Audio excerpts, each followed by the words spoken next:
Atin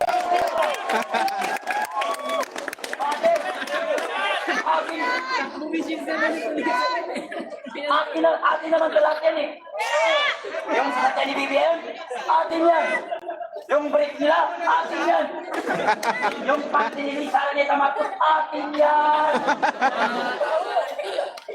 Atin yan lahat. Yung mga pinagyayabang nila, kaya alotin na buang. Yung pinagyayabang nila, nalatin ko na buang. Kasi na daw ipagkayaman-yaman.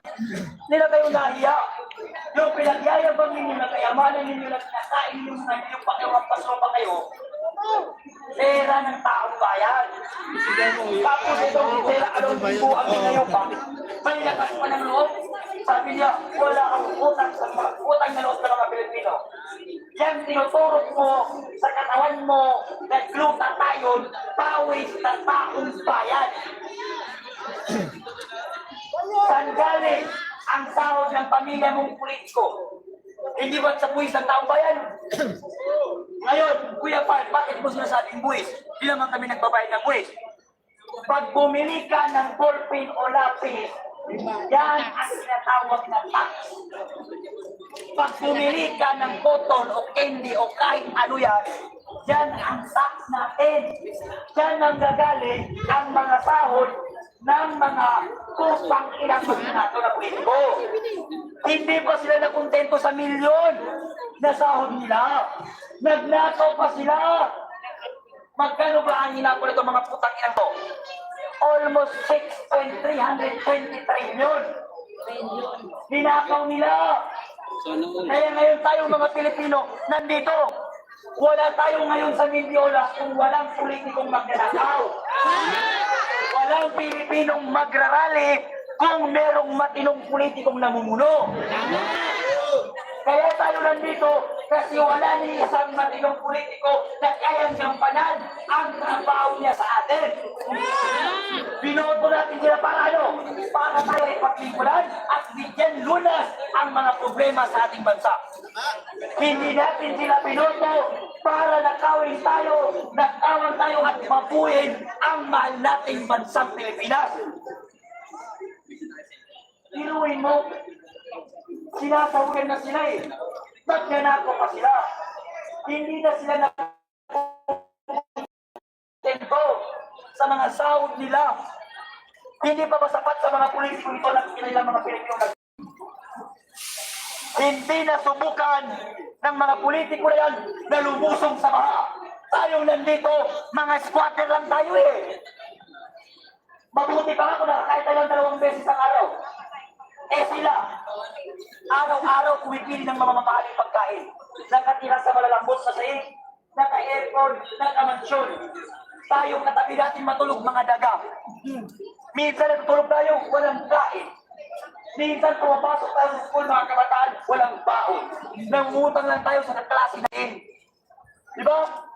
Yung binabaon natin, yung sapatos natin, notebook natin, bag natin, baon natin, pagpasok natin sa eskwelahan, 24 hours nagpapakahirap ang nanay at tatay natin para meron tayong pang-aral. Kaya tayong mga estudyante, ang kabataan ng kapag-asa ng bayan, sabi ni Dr. Jose Rizal. Eh ano sa tingin niyo mga kabataan? Kung buhay si Dr. Jose Rizal ngayon, makita niya ang mga kabataan, binabato ang mga kapulisan ng bato. Tinatakura ng mga putik. Siguro ang sasabihin niyo, Sir Rizal, ang kabataan pala ay laso ng bayan. Lahat tayong mga Pilipino, nangangako tayo sa malayang Republika ng Pilipinas. Iaalay ko ang aking buhay, pangarap at sisikap sa bansang Pilipinas. Lahat tayo nagsasalita niyan eh.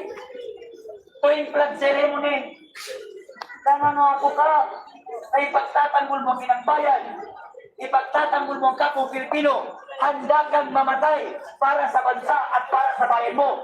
Laban sa mga politiko na magnanakaw at kurakot. Nagawa natin noon eh. Nagawa nga natin palayasin ang mga Espanyol. Nagawa nga natin palayasin ang mga Hapones. Nagawa nga natin palayasin ang mga Amerikano. Bakit hindi natin magawang palayasin ang mga politiko na nagpapahirap sa taong bayan? Bakit? Kasi wala tayong unity. Wala tayong pagkakaisa. Bawat Pilipino may paninindigan. May pinaglalaban na wala naman sa tama. Hindi natin kailangan magtutukan ditong mga nanilisa eh. Lahat tayo naman dito kontra korupsyon.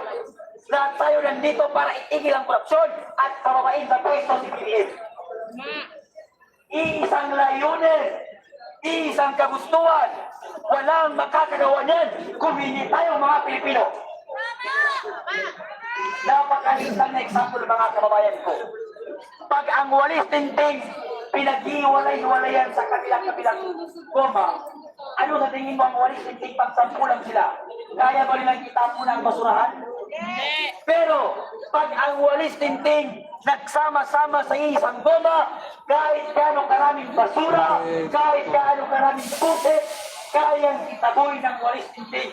Ganun ang gawin natin mga Pilipino. Magsama-sama tayo sa isang panindigan at prinsipyo, palayasin ang mga bangag na namumuno at magnanakaw ng mga politiko.